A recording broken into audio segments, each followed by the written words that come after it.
তার জন্য তো তারা তাদের মুখ কাউকে দেখাতে পারে না।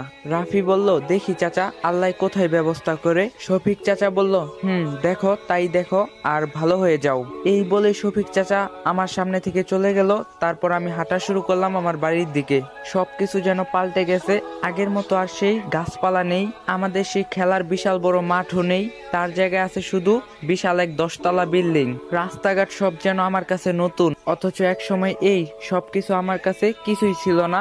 সব জায়গায় আমার চলাচল। তার 30 মিনিট পর অনেক কষ্ট করে খুঁজে বের করলাম আমার সেই বাড়ি। তবে আমার দেখা আর সেই 6 বছর আগের বাড়ি নয়, এক নতুন রুমের বাড়ি। আমি থাকার সময় এই বাড়ি ছিল 2 তলা, সেই বাড়ি এখন 5 তলা। আর বাড়ির গেটও বেশ বড় হয়েছে, সাথে বাড়িতে রাখা হয়েছে একটা দারোয়ান।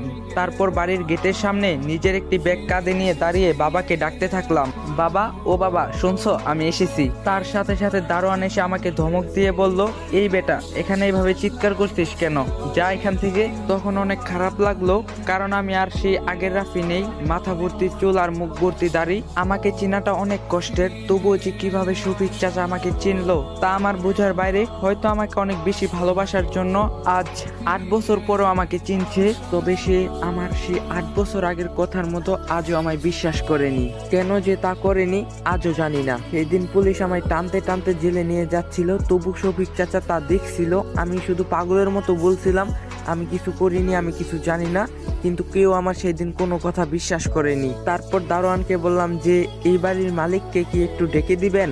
দারোয়ান বলল, কেন, আপনি কে? আর এই অসময় স্যারকে ডাকলে স্যার ভীষণ রাগ করবে, আপনি বরং পরে আসবেন। না ভাই, একটু কষ্ট করে গিয়ে বলেন না। দারোয়ান বলে, আরে ভাই আজব লোক তো, বলছি না এখন ডাকতে পারবো না। আর আপনি স্যারের কি হন? তারপর আমি একটা দীর্ঘ নিঃশ্বাস নিয়ে বললাম, আমি তার ছেলে হই। দারোয়ান বলল, এই মিয়া, আপনি মস্করা করার আর জায়গা পাননি। স্যারের একমাত্র ছেলে হৃদয় 1 মাস আগে তার বউ বাচ্চা নিয়ে আমেরিকায় গেল, আর আপনি বলেন যে আপনি তার ছেলে। হৃদয় নামটা শুনে বুঝতে দেরি হলো না যে এটা আমার আপন বড় ভাই, তবুও তার একমাত্র সন্তান মানে বুঝলাম না। তাই আবার দারোয়ানকে বললাম, ভাই এটা কি আহসান কবিরের বাড়ি না? দারোয়ান বলল, হ্যাঁ এটা তো কবির স্যারের বাড়ি, কেন কি হয়েছে? রাফি বলল যে বললেন তার একমাত্র সন্তান।